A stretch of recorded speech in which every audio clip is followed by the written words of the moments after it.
Мен 10 жаста болғанда әкем маған қуыршақ сыйлаған болатын. Қуыршақ әдемі әрі үлкен болатын. Менің бойымның жартысымен бірдей. Оның алтын бұйра шаштары және көк көздері болатын. Үстімде әппақ көйлегі болды. Маған әкем қуыршақты бергенде айтты: "Бұл марқұм әжеңнен қалды", деді. Қуыршақ қаншама жыл бойы чемоданда биікте жатыпты. Оны әкем көріп маған әкелген екен. Мен қатты қуандым. Өйткені бұл жасымда қуыршақ ойнаған маған әлі де ұнайтын. Бірінші күні қуыршағымды төсегімнің қасына өзіммен бірге қойдым. Мен қорқынышта түс көріп ояндым. Және қуыршағыма қарасам, ол маған қарай бұрылған және маған тесіле қарап тұрды. Бірақ мен бұған мән бермедім. Мен қайта ұйықтауға тырыстым, бірақ ұйықтай алмадым. Бірнеше минуттан кейін қайта көзімді ашып қуыршағыма қарап едім. Ол қайтадан маған тесіле қарап тұр. Мен оны тірі деп те ойладым. Әрине, балалардың ойы ғой. Бәлкім шынымен де солай шығар деп қуыршақтан сұрадым: "Неге маған қарап тұрсың?" Әрине, ол ештеңе демеді. Бірнеше минуттан кейін мен қайта ұйықтадым. Келесі күні ұйқыдан тұрғаннан кейін үстімде көгерген ізді байқадым. Дәл қуыршақтың алақаны.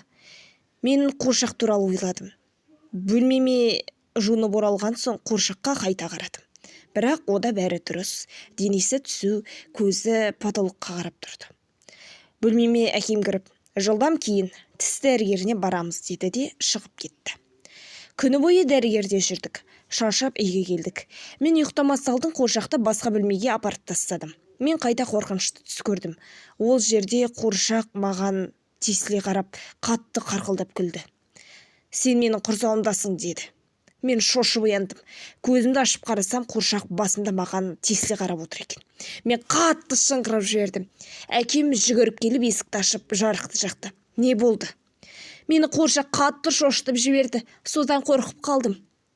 Әкем күлімсіреп: "Бәрі жақсы болады", деді де кете берді. Бірнеше уақыттан кейін бәрі басқаша болды. Әкем ұйықтап қалды. Мен әлі де ояумын. Әлі де сан түрлі ойдың жиегінде отырмын. Бірақ тағы да қуыршақтың мына жаққа қалай пайда болғанын түсінбей-ақ та қойдым. "Әке!" Ол келмеді. Мен қатты жыладым. Қуыршақ маған әлі де қатты жымиып қарап тұр. Жоқ, ол күлімдеп тұр.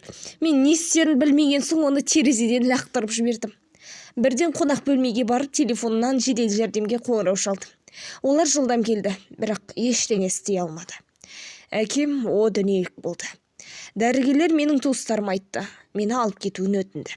Туыстарым келген кезде мен кішкене ғана өз-өзіме келдім. Бұның бәрі қуыршақтың екенін түсіндім.